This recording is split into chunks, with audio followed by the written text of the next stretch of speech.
Hello and welcome back to our flagship program, Morning Express, live on ADBN television. Our second half of conversations and interviews is one that borders on the ongoing debates Dangote versus Nupeng, Dangote versus DAPPMAN. It's as it concerns the law providing for unionization. According to the Trade Union Act of Nigeria, Section 43(1)(b), federal unions cannot compel workers to join them. Would the unionization under Nupeng's drive for Dangote truck drivers constitute a compilation? A big question to be answered. On the program this morning, our guest is the CEO of petroleumprice.com, talking about Jeremiah Olatide. Hello, good morning to you, Jeremiah, and welcome to the program. Thank you so much for having me once again, sir. Thank you so much. It's a pleasure. It's always a pleasure. Now, it's a conversation that a lot of persons are saying is bordering on unionization. Some believe it is monopoly in some sorts. But let's get your thoughts on this development. Initially started as Dangote versus Nupeng.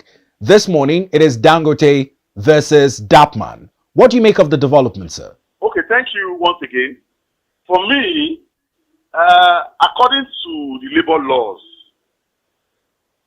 unionization in the petroleum industry is optional. And we all understand that Dangote refinery is a big plus to the petroleum industry. And we need to do everything within our reach to make sure that Dangote refinery runs properly.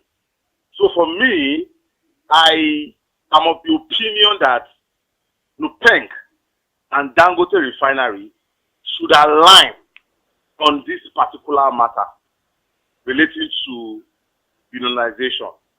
Now, on Saturday, we had disputes at the refinery between MRS, Dangote, and Nupeng. MRS are of the opinion that Dangote refinery should take off the Nupeng sticker before entry. So, basically, I understand that the welfare of the workers are very much important.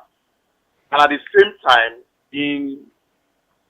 before now, prior to now, the union, that's Nupeng, is not really performed better when it comes to the welfare of the driver. And Dangote is trying as much as possible to be protected. So for me, quite frankly, I am of the opinion that there should be like a round table seat where issues like this will be resolved. Now, Mr. Jeremiah, let's talk about the interest of drivers vis-a-vis welfare.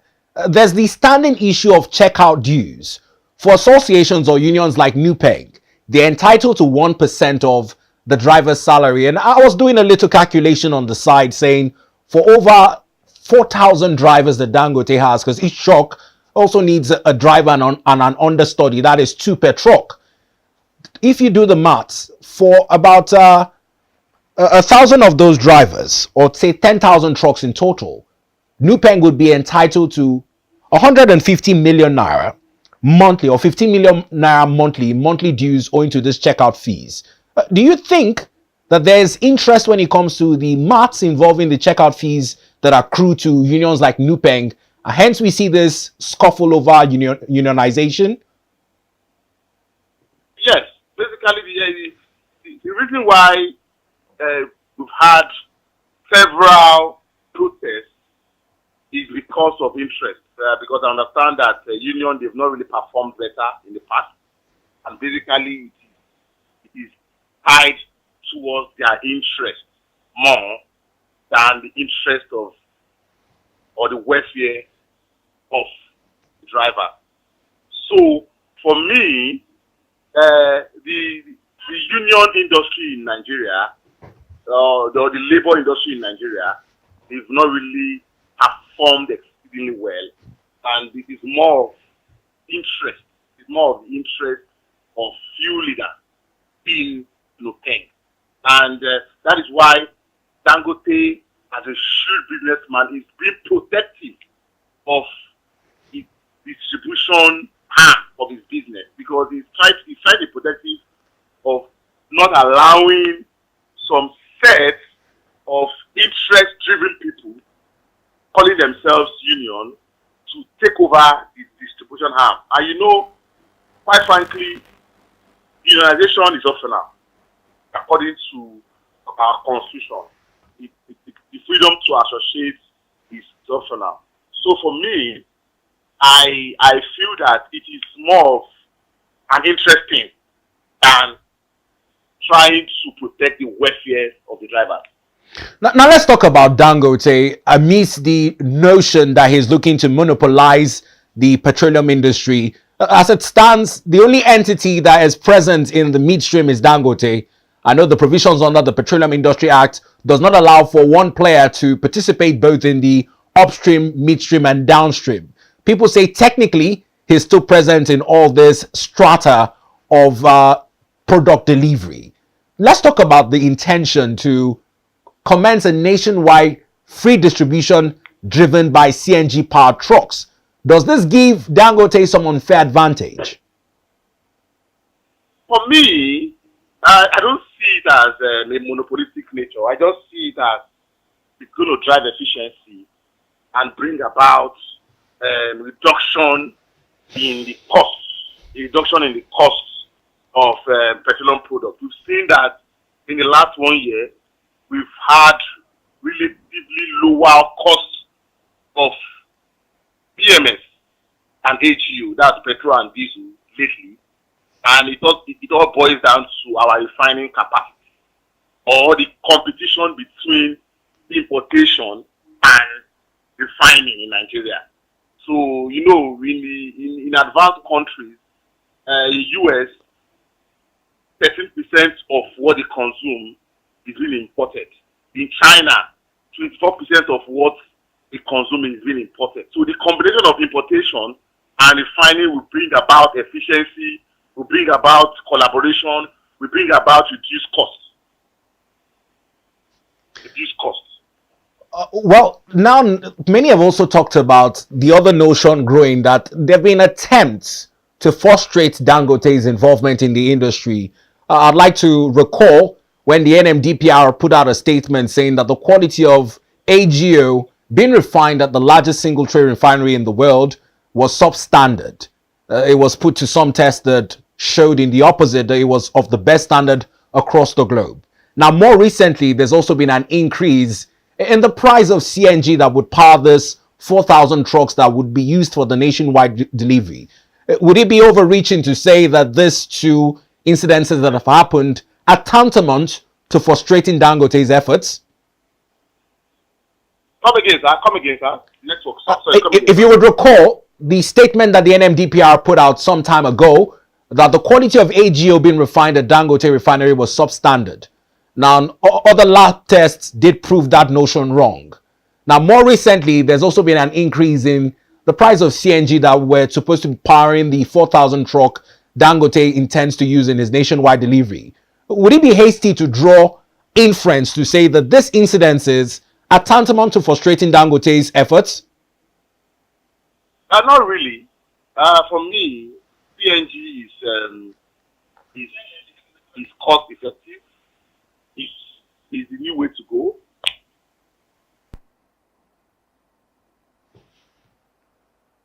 Hello, Mr. Jeremiah. Well, it may seem as though we lost the connection to Mr. Jeremiah Olatide.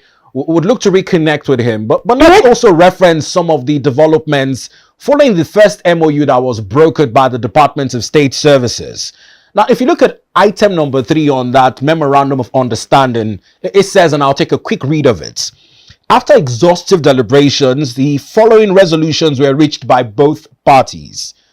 1, that since workers' unionization is a right in line with the provision of extant laws, the management of Dangote Refinery and Petrochemical agreed to the unionization of employees of Dangote Refinery and unionization of employees of petrochemicals who are willing to unionize. that the process of unionization shall commence immediately and be completed within 2 weeks, that is spanning 9th to 22nd of September 2025. And it was agreed that the employer would not set up any other union. Arising from the strike notice, no worker or employee of Dangote Refinery and Petrochemical will be victimized. Parties will revert to the Honorable Minister of Labour a week after the conclusion of the engagement. Now, we still have a week to go up until the 22nd of September, upon which the period for unionization ought to have been completed. But whilst this is part of the developments on ground, it's the notion building around Dangote's supposed monopolization of the petroleum and oil and gas sector. Now, it's been established under laws, the PIA, and even the Trade Unions Act, that for workers to unionize, it ought to be done by free volition. They cannot be compelled to do so. Now, this is as many opinions making the rounds that NUPENG is more concerned of the accruements in terms of checkout dues of the trucks. Earlier on, we did the maths that for each worker or driver in that instance, the union is entitled to 1% of their salary, which might seem minute. But if you have 10,000 trucks and each of those trucks have 2 drivers each, what it means is if the drivers are entitled to a monthly take-home of 150,000 naira, NUPENG as a union would accrue 15 million naira monthly in checkout dues. The big question that follows that is that a more driving force for NUPENG to be clamoring for unionization? Are they really interested in protecting workers' welfare vis-a-vis the accruements that come in checkout dues? In the opinion of Mr. Jeremiah Olatide, he says not necessarily, that he believes that with the provisions of the Trade Union Act, Section 43(1)(b), the emphasis should be on willingness of the drivers to unionize and not to be compelled by a federal union. Now, we'll leave that aside and also talk about Dangote's involvement in the midstream sector. Now, whilst this nationwide delivery of products, which is going to be a last mileage delivery, taken from the gantry all the way to the filling stations, does this somewhat give Dangote an unfair advantage? Noting that associations like Petro1 and Pegason would have concerns over the fact that the ST using fuel-powered vehicles in terms of PMS-driven trucks to do their deliveries, whilst Dangote would using trucks running on compressed natural gas, which when you do the calculations as to the cost of fueling each of those trucks, you find that it is cheaper as compared to trucks powered by PMS. Now, whilst this last mileage delivery is to commence nationwide, would the drivers of Dangote have an unfair advantage is another big question pending. Now, in all of these debates across board, be it monopolization, be it unionization, the common man's interest is on the price of the products and availability. And notwithstanding, whilst Dangote has somewhat cleared the debates on how much we consume as a nation, it's over the debates that we consume close to 60 million liters. But as it stands now, Dangote is doing about 35 to 40 million liters. And since the refinery came into production, many Nigerians would agree that there have been lesser queues, lesser disruptions to the supply chains, and those issues of lingering fuel scarcity, which used to be a common reoccurrence in the Nigerian society, has been almost long forgotten. Now, whilst it is also on price regulation, what will be the role of the NMDPRA? As it stands, Dangote has also taken the onus upon him to slash down the price of loading at the gantry, 840 naira per litre now. It's also supposed to translate to reduced price at the pumps. We're hoping that if Mr. Jeremiah Olatide can rejoin us owing to his position as the CEO of petroleumprice.com, he will be able to put us through some of the calculations as to how that translates to cheaper prices. Now, whilst the discussions are also on the interest from international nations on the request for Dangote's products, owing to a high quality, or should I say the best quality as compared to other refined products across the world, crisis in the Middle East is also in some way favored Nigeria's fortunes in this regard. You would recall that the currently rebased GDP also cited Dangote as a key contributor to some of the economic gains that we can boast about when we talk about stability in that regard. Nigeria has always been driven along the lines of transforming into a more productive than a consuming nation.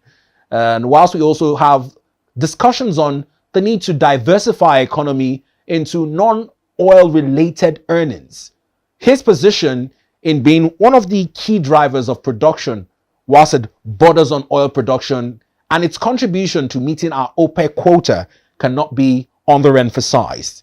Now, in relation to these conversations, there are growing accusations from DAPPMAN that Dangote is undercutting competition and creating a monopoly-like dominance. Now, whilst there are concerns on supply access, product quality, regulatory fairness, and how local marketers are affected, the role of a regulator in the NMDPRA and how we can make rules that would ensure that there is compliance with the Petroleum Industry Act are also being underscored this morning on the program. Now, overarchingly, I'd like to ask, does the average Nigerian gain from the current price cuts by Dangote? And if yes, are they sustainable? Or how could these practices trigger unstable prices or disruptions later? Now, whilst there is current crisis in the Middle East as it concerns the war between Russia and Ukraine, whilst our oil fortunes continue to boom, the key benefiter from this is Dangote. Recall that we also have national refineries that are moribund. The Port Harcourt, the Warri, and the Kaduna refineries are yet still not up and running. There have also been debates on what to do with those refineries. Are they to be sold? The current NNPCL, led by Engineer Bayo Ojulari, thinks in the opposite, that they should not be sold. Now, they were also reclaimed, if you will recall, when they were sold formally to the same Dangote, but alongside a certain Femi Otedola. Successive governments down the line reclaimed the refineries for the nation. A lot of money was spent in the turnaround maintenance of those refineries, which are also now subject of probe on the floor of the National Assembly, with questions to be answered as to how over 21 billion naira was invested in that venture that is yet to yield results. Some organizations are also culpable of having misled Nigerians with reports that those refineries have passed the gas flaring stage and are beginning to produce, although not optimally, that products were also lifted from a number of these refineries. Now, the secrecy as it shrouds our total consumption and the number or liters that we consume as a nation daily, many say are being undercovered by Dangote's exploits in the industry as the largest single train refinery with a capacity to more or less take up all the production burdens of Nigeria and still meet with international demands. Hence the reason why we see some of this growing politicking around what should be subject to forces of demand and supply as governed by the rules of economics. Now, currently, as it stands, these debates continue to grow. In the coming weeks, we'll find out the final position of the Minister of Labour, who is to reconvene a meeting of each of the players in these conversations. Dangote Refinery, Nupeng, and with DAPPMAN also coming into the conversation now, it's a big debate as to how they would fine-tune the keepings with the provisions of the Trade Union Act, the International Labour Organizations Convention, particularly 83, which also speaks to comparative negotiation. These are some of the keys that would form for the basis of our conversations. Again, I'd like to apologize. It seems as though Mr. Jeremiah Olatide is having troubles reconnecting with us. And whilst this discussion will continue on our online platforms, feel free to be a part of it.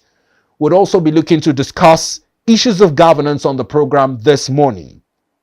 Before we take a break, I'd like to highlight what these discussions would form. We'll be talking governance and leadership in the South region of Nigeria. And in doing so, we'll be talking to a People's Democratic Party, an All Progressive Congress chieftain and national leader. We're talking to Dr. Oke Idewane, who is the National Chairman, Integrity Group of Nigeria. As it concerns the potential of the region, the South, very synonymous with the mainstay of Nigeria's economy, the oil and gas. But amidst the clamors for political power are some of the basis for these discussions as to how it has translated to improved leadership, particularly under the guardians of the President of the Senate, Senator Godswill Obot Akpabio. We'll talk about his national influence and some of the, would I call it, coalitions leading up to 2027 when we come back from this break. Stay with us.